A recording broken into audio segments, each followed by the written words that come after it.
Assalamu alaikum, and I hope you're all doing well. I want to move on to the first chapter of our book, The Art of Persuasion, Aristotle's Rhetoric for Everybody. Chapter 1 is on rhetoric and philosophy.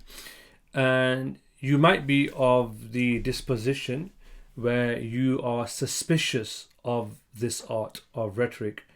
In fact, if you are of that disposition, then you're also in the same camp and you're in agreement with Plato, not with Aristotle though.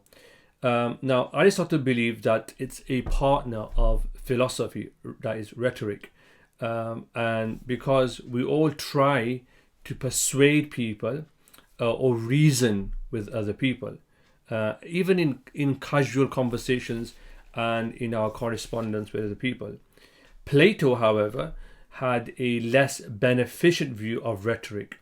And in one text, Socrates dismantles the arguments of three sophists. Sophists or sophistry are people or is a technique where you use clever but false arguments. So Plato has Socrates, for example, explain, interestingly, that rhetoric, its partner is not philosophy, but actually it's cooking, right? The partner of rhetoric is cooking. And you think, what's cooking got to do with rhetoric? So he uses a very elaborate simile. And Socrates says that our souls need both good governance and justice. And our bodies need both exercise and medicine, right? And when you have good governance, that helps the soul, and proper exercise helps the body. But when things go wrong, we have justice which can rectify the soul, right? And we have medicine which can rectify the body, right? And each of these four have a counterfeit art, something that's not real, but we use it as a counterfeit.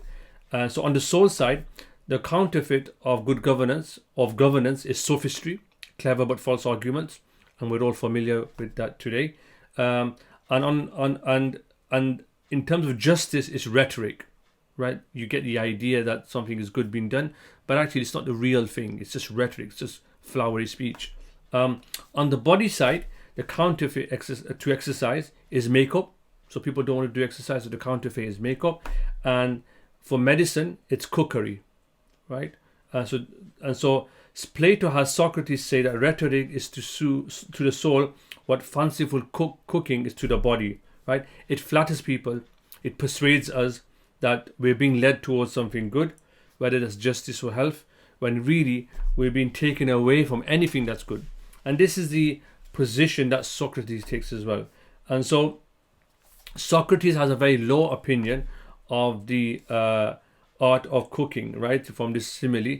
And so that essentially for Plato, having Socrates argue that rhetoric is essentially a corruptive art, right? And of course, we need to listen to what Aristotle has to say in response. But Aristotle says that actually it's the partner of philosophy, right? Not cooking itself. And the dialectical method that we use, where it's a form of question and answer. I question something, you respond, and the conversation takes on. Used by Socrates, if he used this method, would lead his conversation partner to see that one of his opinions contradicted one another. If he used this method, his own method, if you like, he would have realized that he's got problems here.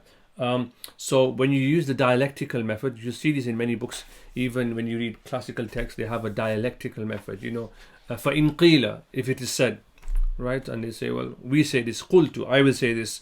And you find this in our tradition as well. So this is what Aristotle says. And Aristotle says, no, rhetoric is the partner and helper of dialectic. And you admired this, Plato, in Socrates, this dialectical method, okay? So for Aristotle, dialectics is a logical method of reasoning about things without contradicting yourself. So when you use a dialectical method, question answers format, you'll see in writing, you'll see people talk about it in this way. It's a form of reasoning, right? That to protect yourself from contradictions as well. However, Socrates doesn't seem very convinced. And he says, well, you can be persuasive about something without actually having much knowledge of that subject. And the example in the book here is that when you have an actor who pretends to be a specialist in pharmaceutical sciences, and as Plato would portray him, he doesn't really have any knowledge of the subject, but he's able to convince you that indeed he has something about that subject, right? So he's a master rhetorician. He's been able to use rhetoric to persuade you of something when in reality he doesn't have a clue about that subject as well. And so he's saying, look, they don't know much about it. But Aristotle says, hold on, wait, right?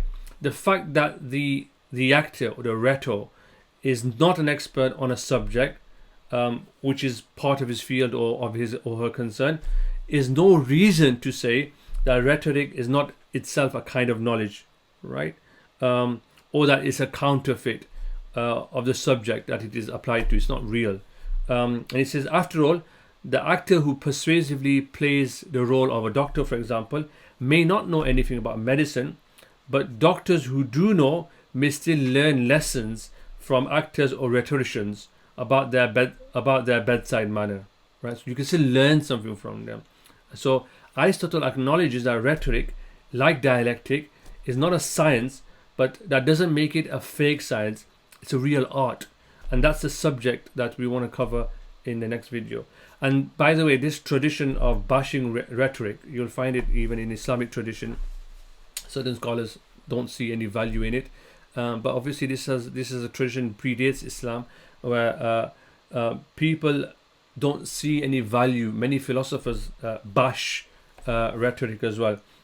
So we will in the next videos cover this in more detail in terms of dealing with this idea of rhetoric being an art. But until then, stay safe, and I'll see you next lesson. Assalamu alaikum wa rahmatullahi wa barakatuh.